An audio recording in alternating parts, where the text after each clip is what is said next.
Welcome to the F50 Woman Podcast, dedicated to sharing stories from a diverse community of women in order to provoke you into a passionate pursuit of life, build unshakable character, and achieve extraordinary things. Now, here is your host, Julia Jack.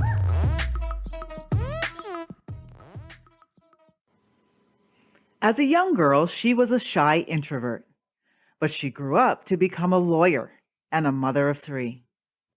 Then one day she was called by God to become a coach, and she struggled with that idea for years. Finally surrendering, she ran to the rigor of training because she desired the whole scope of knowledge that comes out of serious study. Now she's still an introvert, but she is not shy. Jenny To, all the way from Singapore, is an energetic, confident, and encouraging F50 woman.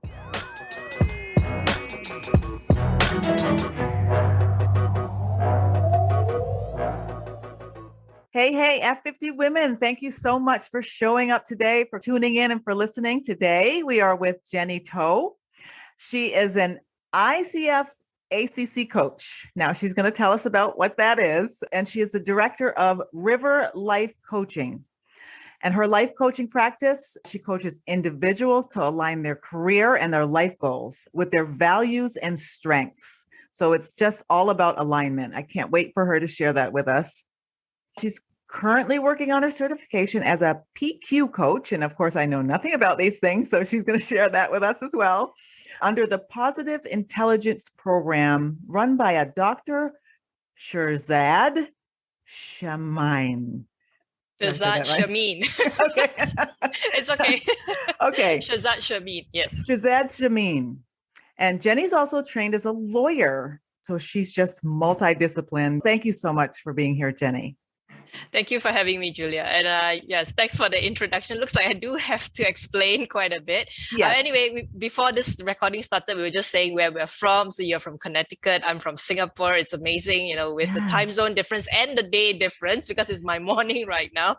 We're able to meet. So very grateful for that. Yeah. Yes, this is amazing that I can meet you all the way from Singapore. I have no idea what Singapore is like. It's a little red dot on the map. You probably need a magnifying glass to find it. Find it. Yes. Yeah. Well, my family is from Barbados. And if you look at that too, it's like almost not there when you look at a map. You have to zoom in. So it's great. Those are sometimes the best places. Yeah. So I'll just do a quick intro of my background. So yes, I am still a lawyer. I do legal consulting work for banks, and that's my career for the longest time. So 25 years in now, since that we are 2022. So yes, it's 25 years in now. And I started my coaching business at the peak of the pandemic in April 2020. I trained as a coach in 2019. I started my business in 2020. And ICF is International Coaching Federation. So it's a global organization that credentials coaches. So for me, being a lawyer, I have to jump quite a lot of hoops to get recognized, licensed, and there's a regulatory body. And then coaching, as you know, it's like anyone who has a phone, who can talk, and a social media presence, they call themselves coaches. So for me, I really wanted to go through jumping through the hoops again, get proper training. So my training program was for a year with an Australian institute, but we did it virtually. And I wanted to get credential. So meaning of credential is you go through mentoring, you go through supervision, there are exams, and really coming out knowing what coaching is all about. So coaching is about partnering. It's about supporting your clients. I'm not saying, Julia, that, I know more than you, but what I offer is this safe space, this confidential space, and really just partner with you and whatever your career and life goals are to keep you accountable. I mean, a lot of times people say that, oh yeah, I need an accountability partner. So that's where the coach comes in. But of course, the coach cannot be your accountability partner forever. So it gives me full satisfaction when my clients say, I have systems and supports in place right now. So I'm good, Jenny. And then we may pause the coaching engagement before we continue again. Yeah. And as for positive intelligence, it's like a specialty in coaching. So I train as a coach. So that's like the basics. So a lot of times we add on. So positive intelligence is about mental fitness. It's about training your mind to be mentally fit. So we all think about going to the gym and becoming physically strong. We don't go to a mental gym, right? Maybe when you were a kid, your parents sent you to some enrichment That's about the only class. time. Yes. Also for adults, it's also very good to train your mind to be mentally fit. So that's an area of coaching. It's nothing too difficult. It's more about bringing your focus back to the present time, the present day. Because we, Julia, as you know, women, we multitask. We wear many hats. Sometimes we forget which hat we're wearing, and we're wearing the wrong hat.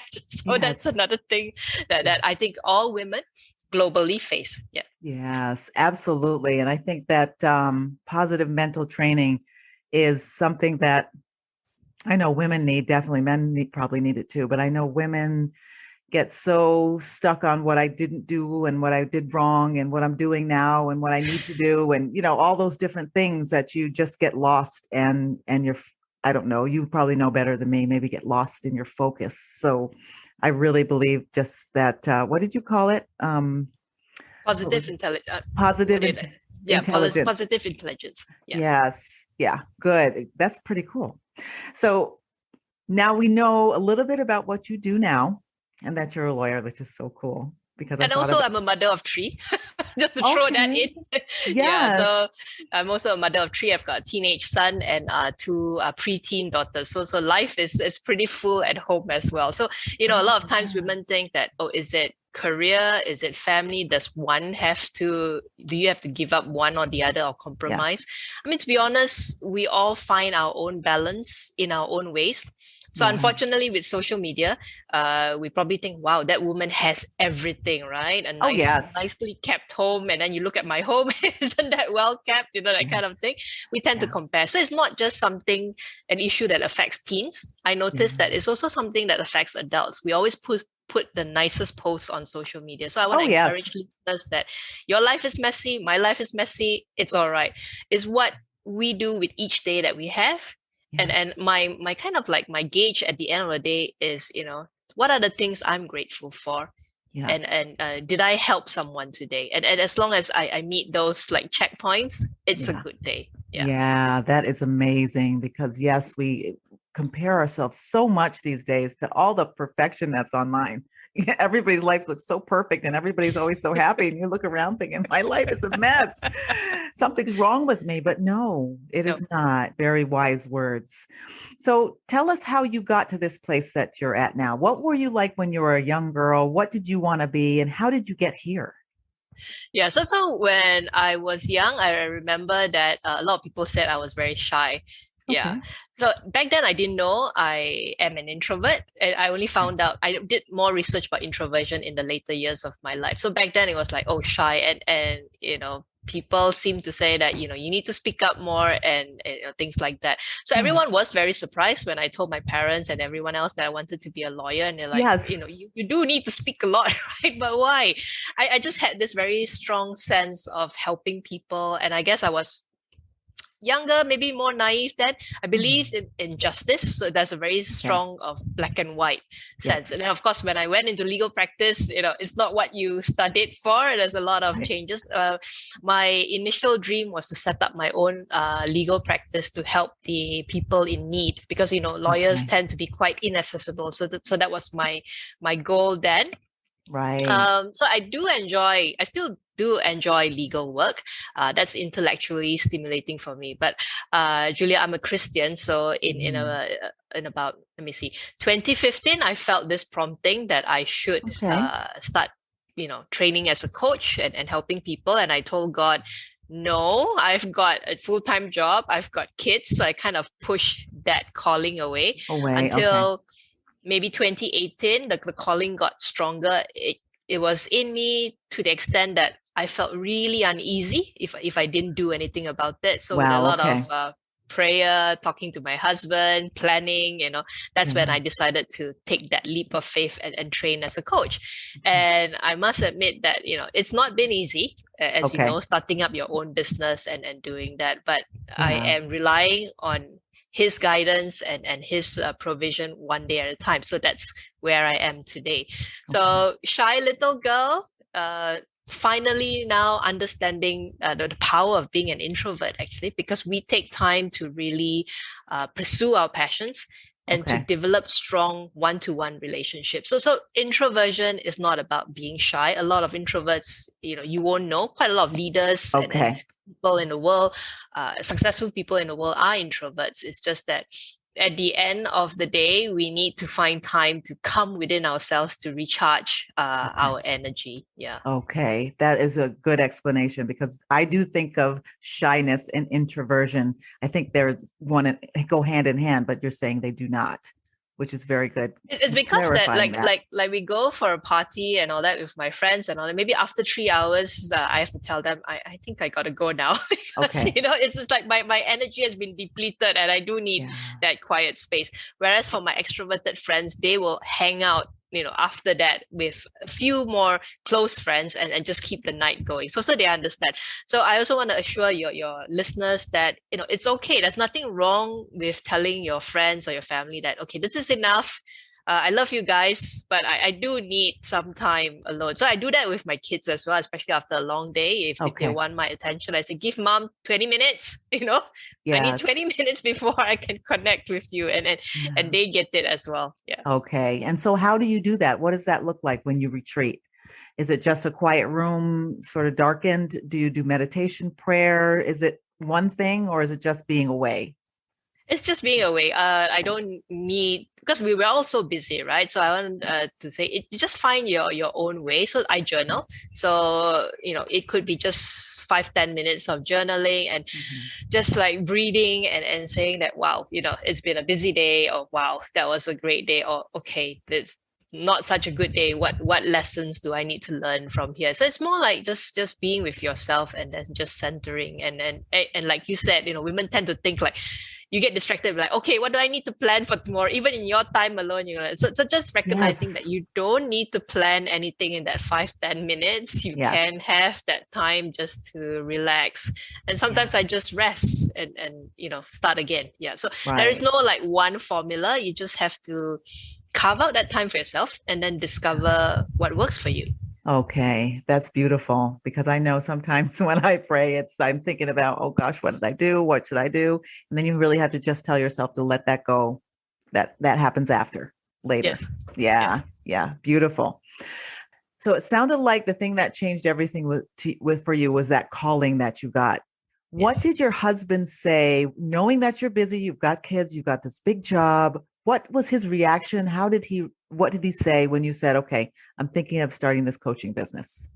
Yeah. So given that he doesn't know what coaching is about, and for me, I only had some training in the organization that I was working for because I was a manager then. So it's just more like to train you to be a better manager. So I also needed to find out more. And of course, naturally, I did more research. So his first reaction is like, can't we keep this as a hobby? Okay. Yes. We have 3 kids, we've got a budget, and we've got a mortgage as well. And, because when you start out a business, you do need to set aside funds and you're not sure how your business will go. So he said, can we like take a step back? Are you sure you're not going to be, you can't just do this as a hobby or within the workplace? Right. But then as we talked and we prayed and he saw how passionate I was, and I was actually studying because the classes were sometimes in my morning. I was actually studying in the train on my way to work. Okay. And I was doing coaching at night and my classes at night with the support and understanding of my husband and my kids. So the whole family saw how committed I was. And they felt that, you can't really take coaching away from Jenny because it's become so much a part of her. So I think it's a period of communication. That's very important. I kept my husband in the loop. Nice. What I'm doing, what I'm planning, getting his ideas. And of course, there were difficult conversations because he was saying, are you sure, this can work? Yeah. And I felt frustrated because I really wanted to go ahead. But I also want to encourage your listeners, if you're pivoting into something else, whether it's a change of job or you're starting a career or you're stopping work, make sure you have open, honest communication with your partner or with your family, whoever's got your back, because you need that support. Yes. We all get very driven. We want to do our own thing in our own way. Yeah. take a step back. Value, they love you. Those people who have been supporting you all along, they love you. They want what's best for you, although it may not come out that way sometimes. So the main thing is to let them see where you're coming from. And it's quite hard. You have to suspend your judgment as well. So any feedback that you get, sometimes we get very defensive and all that. So it's more like just being an open book, discussing it. And then if you have a faith, pray about it. If you don't, then just keep honesty in the communication. Yeah. Okay. Yes, that's nice, because we do want to go off and run straight to it, especially when it's a huge inspiration. We don't want anyone to tell us to wait, and we don't want anyone to tell us no. But sometimes that waiting and talking it through can be beneficial. Do you find that was actually helpful in helping you to think through it and to ease into it in a good way? Yes. And actually he's my greatest supporter, because when in the beginning I had difficulty, making the pitches, getting the clients, he told me, you're just starting out. And the fact that you got those calls, even though they didn't convert into paying clients, you went there and you actually made those calls. So, being like the skeptic in the beginning, he's now my greatest supporter, because he will keep me encouraged all the way. So I agree with you. We also should recognize when's the right time to take the leap. So I would encourage, yes, if you have a passion, you have a dream, do the planning. You may not be able to plan 100%. I tend to be a planner, so it got frustrating when I couldn't plan everything. Do the planning up to a point where you feel that, okay, let's see this as an experiment. Let's see whether this works. And then you put it out there. And if it doesn't work, then learn from it and grow from it. So a lot of us feel that, we should put it out there. It has to be perfect. And if it fails, that's it. I can't do it anymore.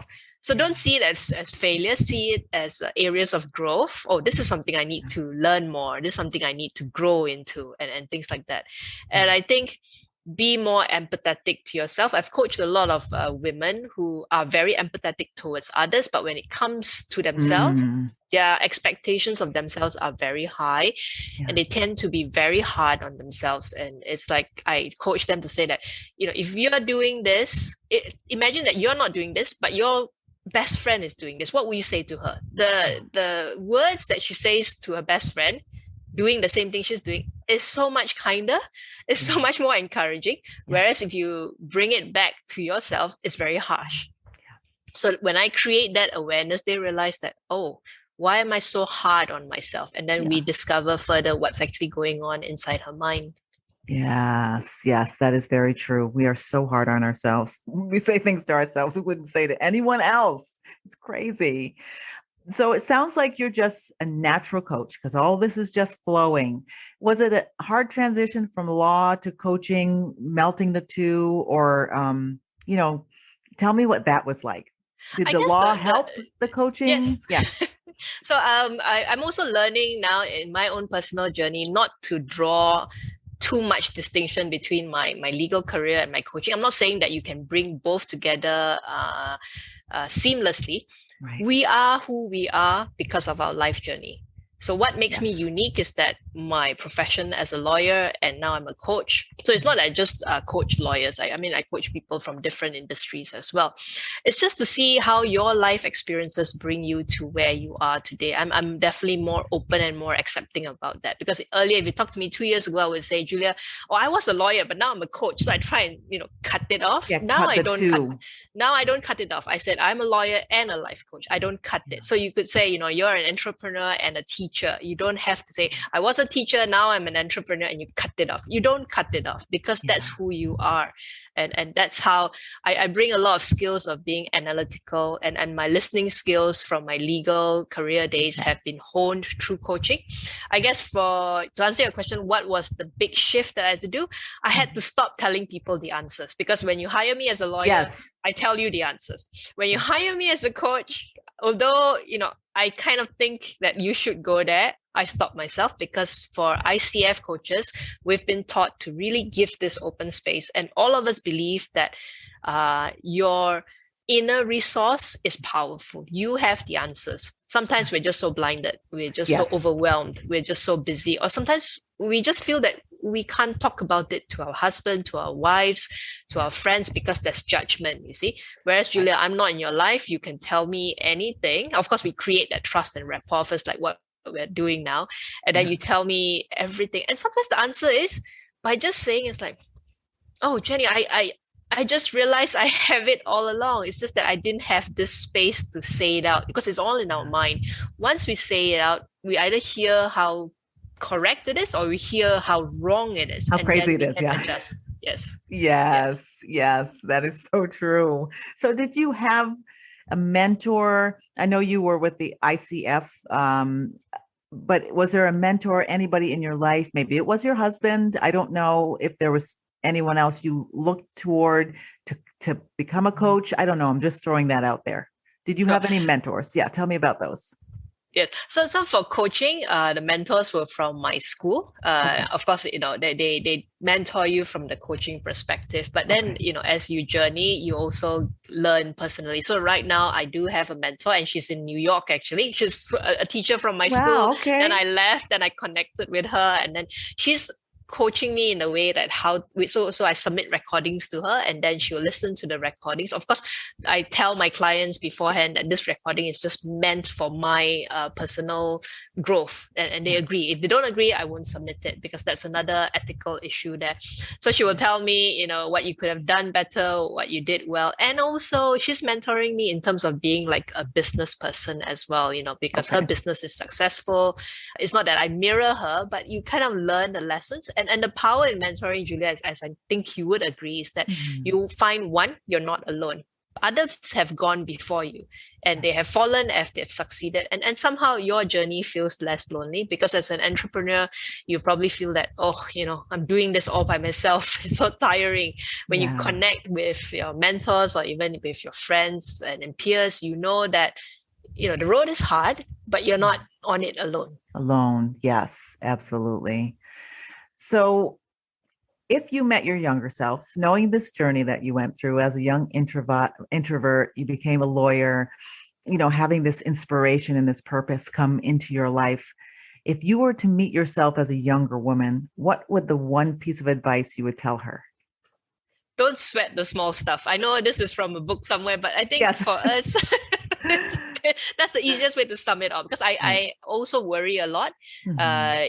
So yes, being a Christian, we say that we trust God and we pray, but there's still that human element. We pray and then I still take it back and I worry. So I'm also learning to let go. So it's like, don't sweat the small stuff. I mean, yes, you plan. Yes, you think carefully. I'm not saying be rash.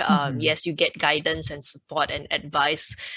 But it comes to a point you have to draw a line under it, right, Julia? You can't just keep mulling and mulling. It's gonna make you go crazy, right? Yeah.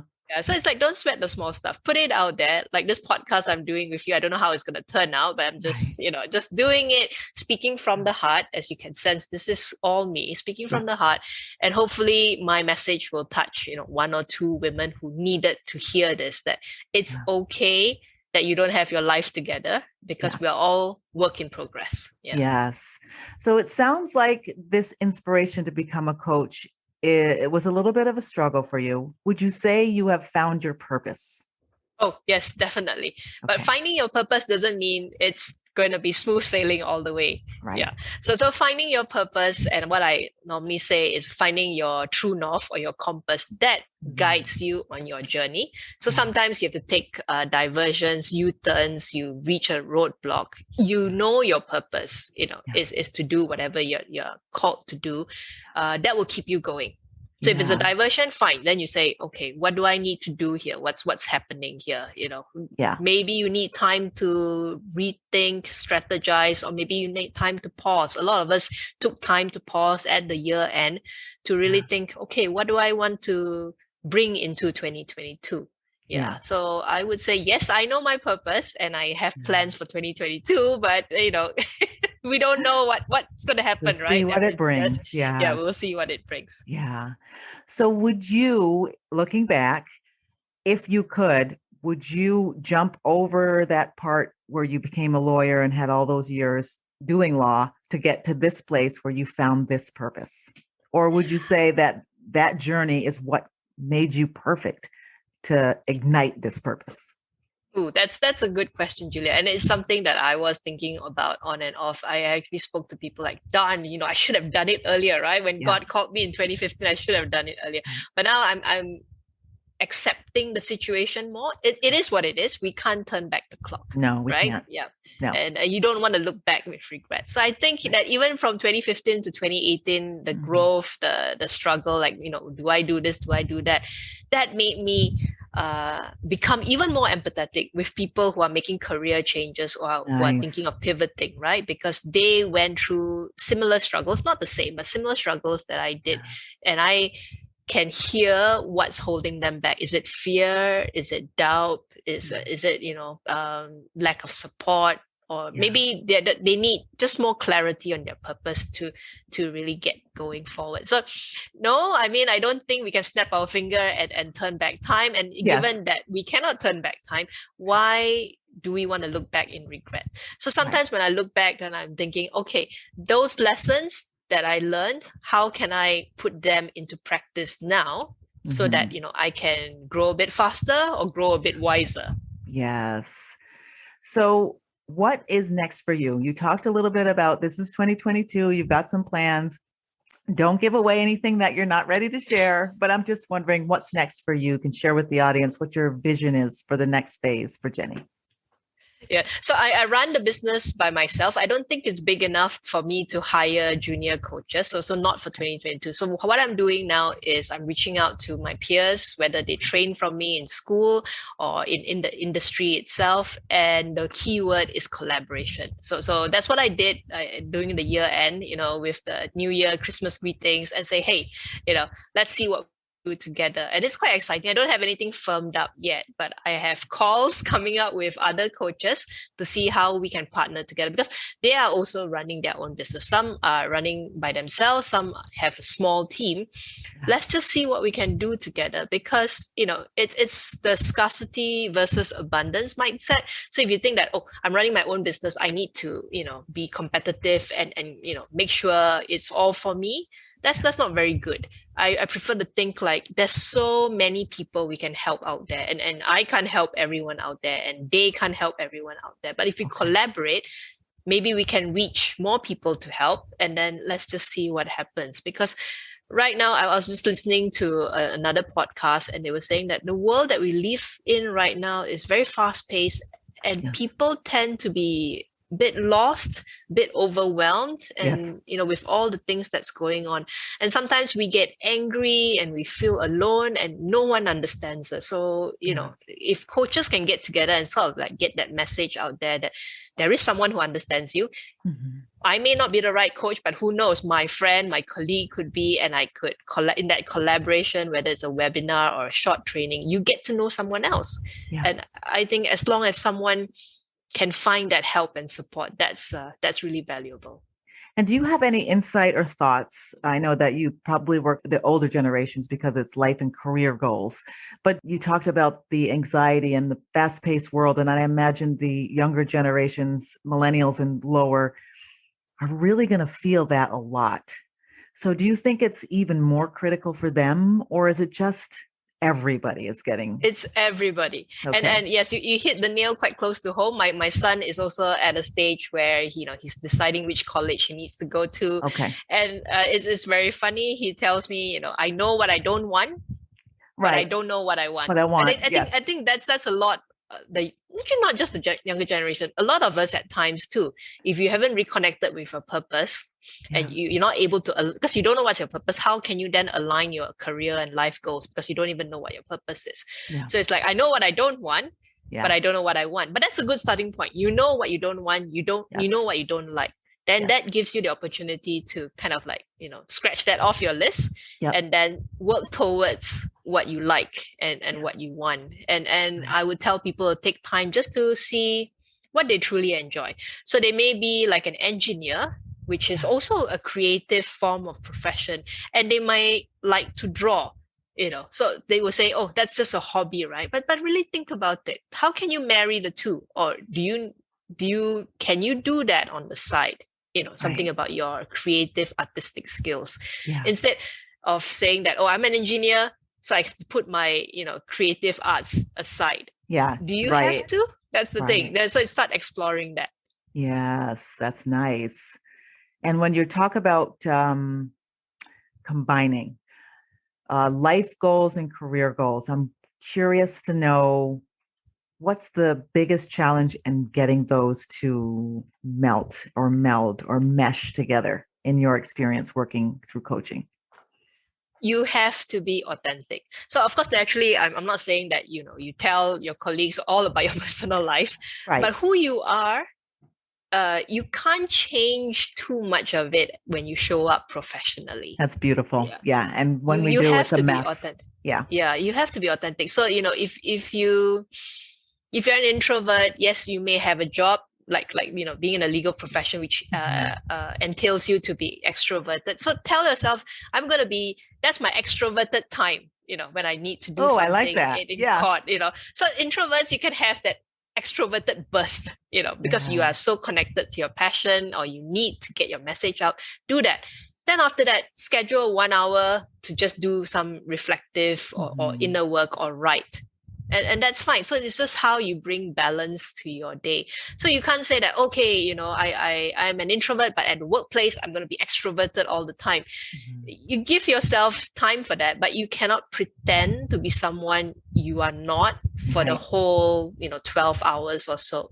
So a lot of people now are talking about branding. So even if you're not starting your business, people in the organization are also talking about, like, what's that brand that I want to bring? So what's your personal brand? So it's just very easy. You don't have to hire a branding consultant.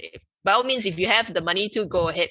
It's more like connecting to what is your personal message. So for you, Julia, you're running F50 Women. I know is to empower women to really, find this community, to build this community, and then to get support and encouragement and to move forward. So that's like something you anchor in. So for anyone else, if you are an accountant, what do you want to anchor yourself in? It could be just very strong work ethics. If you're a baker, you want your pastries to be best in that street, right? So it's just something like that. So that's your personal brand. Yeah. Yes. And then your personal brand is almost like your purpose. It's the Yes. thing that you can bring anywhere, and it fuels whatever you do. Yes, that's true.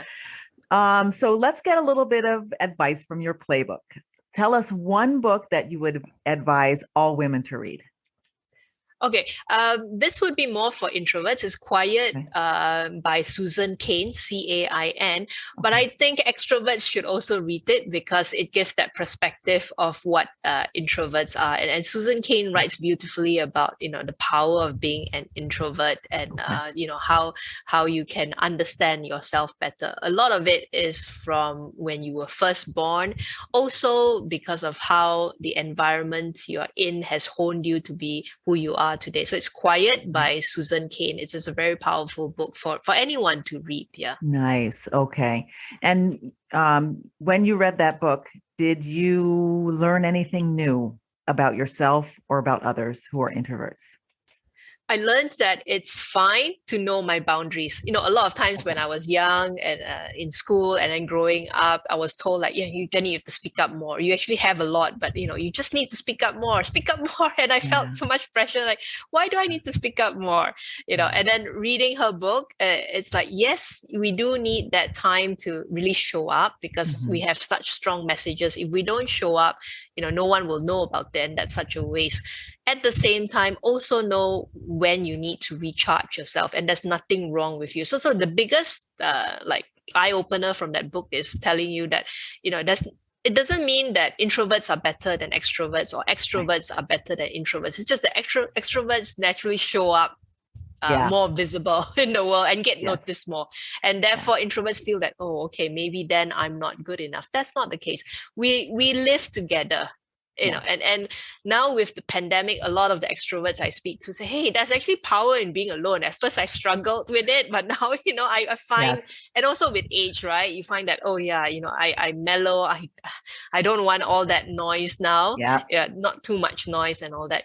So it's that learning that accept yourself for who you are. And I think that books encourages introverts to really accept that their strengths, not to see introversion as a weakness, but as a strength. Okay. Very good. Quiet time alone is great. I love that as well. I don't know if I'm an introvert, but I've always loved that. But, you know, for me, it was like being with my husband all day. It was almost like, no, I know that's not good. So not good to say, Jenny. I'm sorry. I'm going to delete No, that it's part. not. But yeah, No, you it's know, perfectly fine. yeah, being with a person all day, you know, you love people, but just being with them all day. And then, you know, can you make me lunch? And, you know, all the little things that you just do after you focus on yourself for that 8 hours. Cause, you know, me going to work was all about me and all about the work I was doing. But now my day was meshed with everybody else still, the kids and the husband. So the pandemic did teach us all a little bit of something that we had to accept. So that's nice that as an extrovert, a lot of people learned, hey, this is pretty good to take a time out. Yes. Yeah. And Julia, there's nothing wrong in locking the door for 20 minutes. That's what I do. And sometimes my youngest will knock on my door and I'm like saying, I'm not ready yet. This is You not know? their time. Yeah. Yes. And So there's nothing wrong. that's been a practice for you, it sounds like, for a while. Did it always go over well? Did you ever feel guilty just saying, no, guys, listen, not now? I feel guilty snapping at them. Can you imagine? That's worse. So when I don't have, Yeah. I mean, how I would view that after a long day, stressful day, if things didn't go well, my cup is empty, and then I feel that okay, I need to spend time with them. Then I snap at them, or I'm short, or I say something that I regret. Then I feel guilty, like why didn't I just carve out that 15-20 minutes to recharge, and I'll be a better person, right? Rather than okay, work, home, like you said, preparing dinner, and then husband and kids and all that, and then you start shouting at everyone at the end of it. That's worse, right? That's worse. It's because you are running on empty. So imagine you're driving a car, your car's run out of gas. How can you force that car to keep going, right? So yes, why you are can't we doing usually, that? yeah. No, you can't. You break down, literally. Yes. And that's what we're doing to ourselves. We break down because we don't take time to fill up our gas tank. That's beautiful. That I think everybody needs to hear, because sometimes we as women, we just keep going, we keep going until it goes, you know, the of the engine. And then you blow up on everybody. But it's okay to just say, listen, no, this is my time. Now, did you do that early on when you had your children, or was this something you learned as they got older, or did you learn it from someone else? How did you get that strategy? It's something that I learned during my coach training itself, because we were told to do a lot of self-reflection and things like that.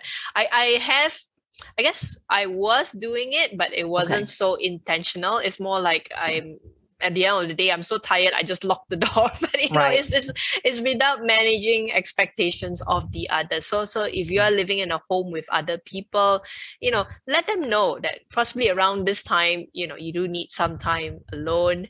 Manage their expectations, especially with kids, right? So they don't feel like, oh, okay, what's happened to mom? You know, what's going on with her? She doesn't want to say hi to me. Yeah.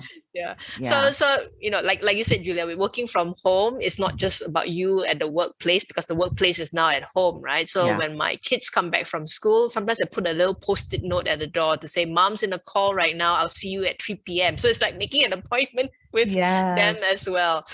So again, see what works for you. It is important to create boundaries, even if you're working from home. So what's the workspace and what's the home space? Because otherwise you yourself will feel very drained, because there is never ending, right? Work and home and everything else is all intermingled. All blended. Yes. Yeah.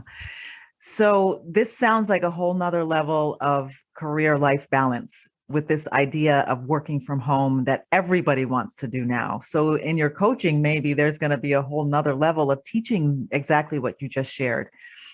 Boundaries. True. And boundaries. And sometimes people say I can't balance, right? Because we're all juggling all the time. So you drop a few balls. So another word that I like to use, and it's been used before by others, is integration, right? So it's like how you integrate your life into work, or work into your life, how you integrate, and how do you make it, you know, workable in that sense. I mean, another challenge, yes, there's a lot of us who enjoy working from home. However, if you work in an organization, in a team, a big challenge is, especially if you're onboarded recently in a new organization remotely, you haven't seen your manager in person except for maybe top up, shoulders up, right? And I've coached people who struggle, like, how do I build relationships with my team members. Wow. Because you Okay. go into a Zoom call, it's very awkward. You can't, as opposed to meeting someone in the pantry, getting a cup of coffee, that's Yes. when the conversation goes. When you go into a Zoom call, you can't, it's not so natural, like, because okay, 9 o'clock, I'm meeting Julia. Yeah. But how do you get into that spontaneous conversation? So this is Yes. also very difficult. So now Yeah. I coach managers to say, how do you make it intentional and yet not so formal that you stress up your colleagues and things like that? So they have like informal coffee chats, one-to-one, Okay. and say, I just want to connect with you, find out what's going on. No real agenda, but you have to keep Okay. those short as well, because you can't have too many. We're all what they call Zoom fatigue, right, Julia? So Oh, yes. sometimes Yeah. being intentional, telling people beforehand why you want to have the call, whether it's a formal Yeah. official one with an agenda, or whether Yeah. it's just a 15-minute catch up to see how you're doing and all that. So it's creating new ways to connect. And I think an aspect of introversion is because we take time to develop that one-to-one relationship, it works. So for my extroverted clients, they're like, oh, I expect that person just to tell me if he or she has a problem. Then I have to say, do you know how that person is? Is he likely to come to you if he has a problem? Then he's like, actually, no, all these years, I need to get it out from him. He won't come and tell me. So for extroverts, they think that if I have a problem, I'll just go and tell it to you straight. Yes. Whereas you need to understand the dynamics of your team. And I think that is lost when you work from home if you don't really intentionally connect, because you don't know. You don't understand the person, who the people are. Yeah. Yeah. Good. But now you're mentioning that sort of 15-minute quick check-in. I had a new leader in our company come on, and he did that. And I just felt like he was just doing it for me, that I was special. And I don't know if he had a strategy to it, but it really worked because I'm new here. I just wanted to get to know you. And I was thinking, oh, okay, me? Yeah, this is great. And so we just chatted for a few minutes, where we were from, when we started, and that worked really, really well. Do you have... and you felt acknowledged, and you felt validated, and you didn't feel like, oh, yeah, maybe you had some skepticism in the beginning, like, okay, is he doing this because secretary put me in his calendar? But the fact that he became genuine and he's authentic and generally showing you that he wanted to get to know you, that made you feel special. And that's that feeling that starts that trust and rapport. So the next time you feel that you need to talk to him about something, you won't hesitate as much, Absolutely. maybe just a bit, but then like, okay, you've spoken to me before, I can just call him up. I can just call. Yes, it works very well. Great strategy. So everybody take that on, especially in this crazy Zoom time. So tell us another little piece from your playbook. What is one thing that you can't miss doing every day? Okay. Simple one is having my coffee in the morning, which I did. Okay. So that's like my me time. They say, now they say that having your me time is not a luxury, it's a necessity. So those are definitely, maybe I should cut down on the caffeine, but I definitely have one in the morning every day. And having hugs with my kids at night. It can be during different times of the day. One great thing about being home, but definitely at night before they turn in, getting a hug from each one of them. So it's just these simple things that you feel that if you don't have it, then there's something not quite right with my day. So mine's not complicated. Coffee and a hug. Yes. Simple, but yet powerful. Yes. So now please tell my audience where they can get in touch with you. Give us all your links and your email and anything else you want to give us so we can get in touch with you after this is over. So you can visit my website, www.riverlifecoaching.com. You have information about my programs, about me, testimonials, and all the other podcast episodes that I've done as well. So F50 Woman, when it's published, when it's released, it will be there on my media page. And I'm active on LinkedIn, so you can find me under Jenny Toh, TOH, and also Facebook. Okay, good. And you can coach anyone from anywhere. Yeah, because there's Zoom, right? And this is the fact that we're doing this recording works. So I can do coaching through Zoom or whatever platform that you are comfortable on. Yeah. Right. Beautiful. So I'm going to throw one more spontaneous question at you before we end. Sure. What is your message for the world? What is my message for the world? Wow. Okay. Accept yourself for who you are. Okay. I mean, I'm not saying that accept yourself for who you are means you don't change, you're stubbornly sticking to your ways. No, just accept yourself for who you are in this present moment. And you feel that if you need to change, if you need to grow, that's fine. That's what we're all work in progress. We will do what we need to grow. But at this point of time where you are right now in this minute, just accept yourself for who you are. Yeah. We were all messy and our lives probably need a lot of cleaning and things like that. But that's fine. That's just the beauty of being human, especially for women, because I think a lot of times we say that I don't like myself.